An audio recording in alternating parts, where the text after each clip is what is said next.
So, where are we going then? The future. What should we do? Where are we going? The first is South Africa is going to go through. We're in a rough patch now, and it's going to become a bit rougher regarding power for the next 2-3 years.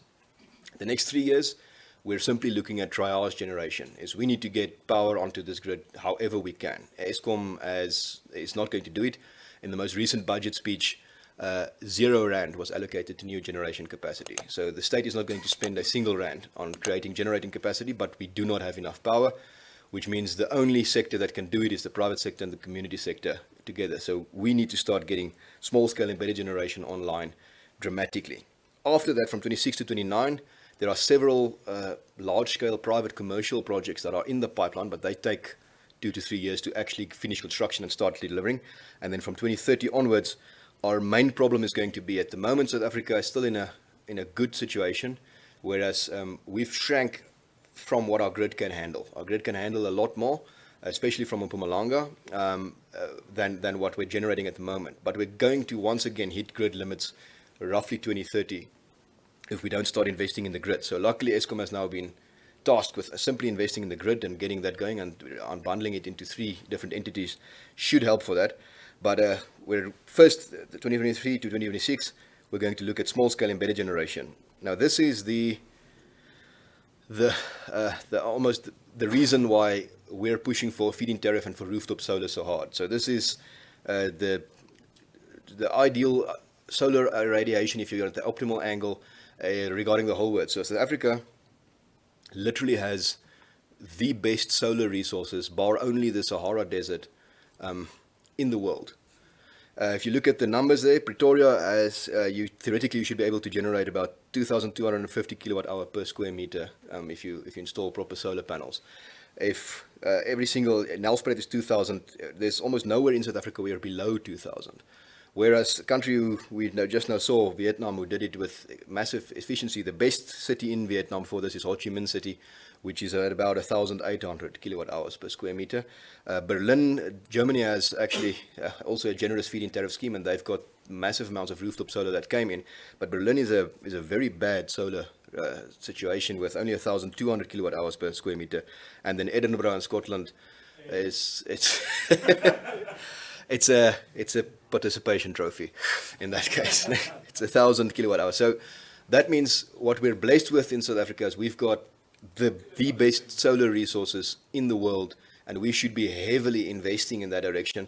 Yet we're insisting on investing on second-grade coal and continuing in that direction. So for triage generation, the only thing that makes sense that we can get online within a year, and that will, in South Africa, really perform well above what it can do in other world areas, is getting solar on roofs as quickly as possible. That's why we're really pushing to say every single mall, every school, every university, every single space in South Africa should be getting these rooftop solars. Now, we had the tax incentive in the budget. It's a good start. It's however, the absolute bare minimum that government can do.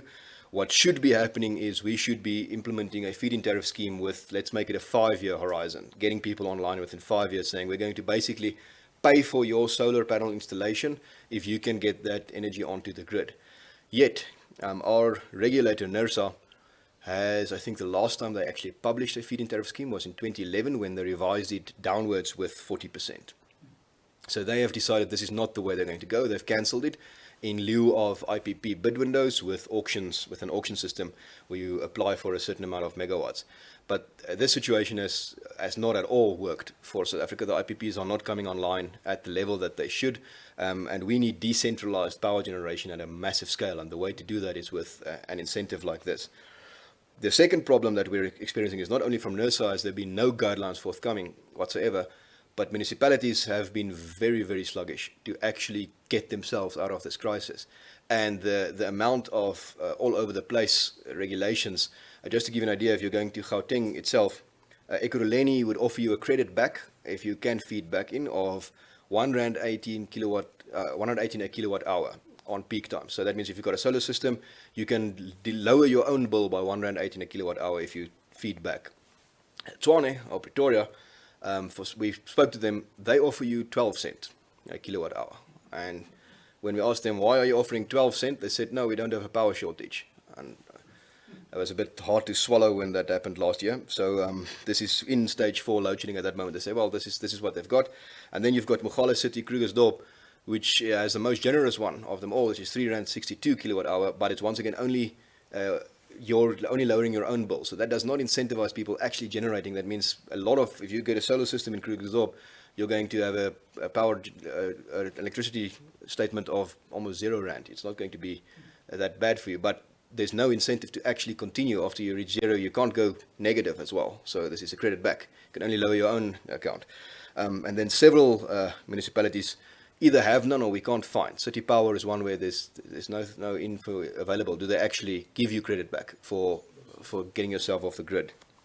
The second problem is we need to use the existing electricity infrastructure. On transmission grid is still quite healthy and it works quite well. But to do that, you need to wheel electricity across the grid. So wheeling is quite simply, you would put one electron on at this point of the grid, and then a customer would take another electron off at this point. And then you would pay for a theoretical tariff for the cost of getting the electron there. But it's obviously not the same electron because it doesn't quite work that way. Eskom at the moment, however, is the whole incentive scheme regarding wheeling is actively put there to get people off the network.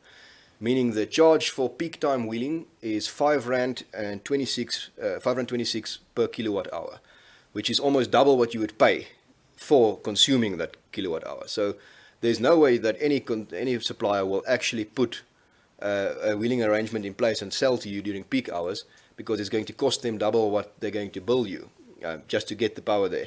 Now, all of this lies with one department, and one minister is at the moment solely responsible for keeping us in load shedding, and that is Minister Montash, with the DMRE and NERSA actively avoiding getting these incentives in place to get us out of this crisis. It's not even that difficult. We can subsidize wheeling at the moment just to get power onto the grid, and you'll make it back in tax money due to businesses staying open within a year. Now, they know this. The modeling itself in the IRP showed that the cheapest way to get electricity everywhere would be to just decentralize and privatize the grid. Yet the ANC chose to then only model it until 2030, because that's when the discrepancy starts being more than 10%, and then publish it and say we're going only until 2030, and with a 10% discrepancy we can still do state-owned.